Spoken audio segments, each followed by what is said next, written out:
মালদায় লোকসভা নির্বাচনে দুটি আসনে তৃণমূলের ফল খারাপের জন্য তৃণমূল নেতাদের দায়ী করলেন রাজ্যসভা তৃণমূল সাংসদ মৌসুম নূর। বঙ্গে তৃণমূলের ভালো ফল হলেও মালদা জেলায় দুটি আসনে ঘাস ফুল ফোটেনি।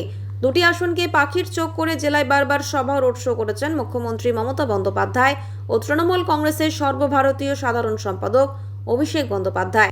এরপরেও দক্ষিণ মালদা লোকসভা কেন্দ্রে জিতেছে কংগ্রেস, তৃণমূল তৃতীয় নম্বরে। অন্যদিকে উত্তর মালদা লোকসভা কেন্দ্রে জয়ী হয় বিজেপি প্রার্থী।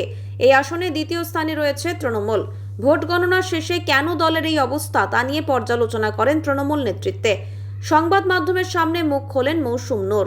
কেন মালদায় দুটি আসন জিততে পারল না তৃণমূল তা নিয়ে প্রশ্ন করা হলে মৌসুম নূর জানান, এর জন্য দায়ী জেলা তৃণমূল নেতৃত্ব। 2019 সালে তিনি জেলা সভানেত্রী ছিলেন। এই সময় ভালো ফল হয়েছিল তৃণমূলের। মালদা জেলা পরিষদ, দুটি পৌরসভা, গ্রাম পঞ্চায়েত, পঞ্চায়েত সমিতি সমস্তটাই তৃণমূলের দখলে। তারপরেও ফল খারাপ। প্রার্থী বাছাই নিয়েও সাধারণ মানুষের ক্ষোভ ছিল। বহিরাগত প্রার্থীদের মেনে নিতে পারেননি সাধারণ মানুষ। রাজ্য জুড়ে তৃণমূলের ভালো ফল হয়েছে। মালদা জেলার দুটি আসন দখল করতে পারেন তৃণমূল। কোথায় খামতি রয়েছে সমস্তটাই জানানো হবে রাজ্য নেতৃত্বদের। আগামী নির্বাচনগুলিতে যাতে তৃণমূলের ভালো ফল হয় সেই লক্ষ্যে এগোবে জেলা তৃণমূল। তবে জেলায় তৃণমূলের ভরাডুবির জন্য তিনি জেলা নেতৃত্বকেই কাঠগড়ায় দাঁড় করিয়েছেন। এটা তো আমরাও বুঝতে পারছি না যে এত খারাপ রেজাল্ট কেন হলো।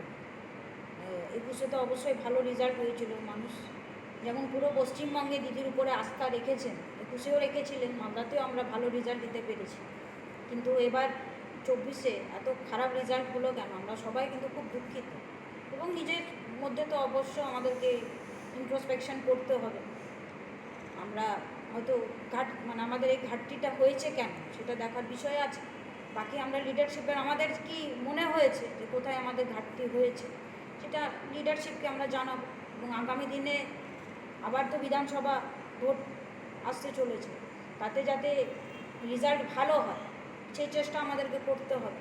কিন্তু এখন এই মুহূর্তে আমরা সবাই খুবই দুঃখিত যে পুরো পশ্চিমবঙ্গে এত ভালো রেজাল্ট, আজকে দুটো সিট দিলে আরও আমাদের রেজাল্টটা ভালো হতো, কিন্তু মালদা জেলায় এত রেজাল্ট খারাপ কেন সেটা নিয়ে আমরা সবাই খুব দুঃখিত। কী কী কারণ মনে হচ্ছে?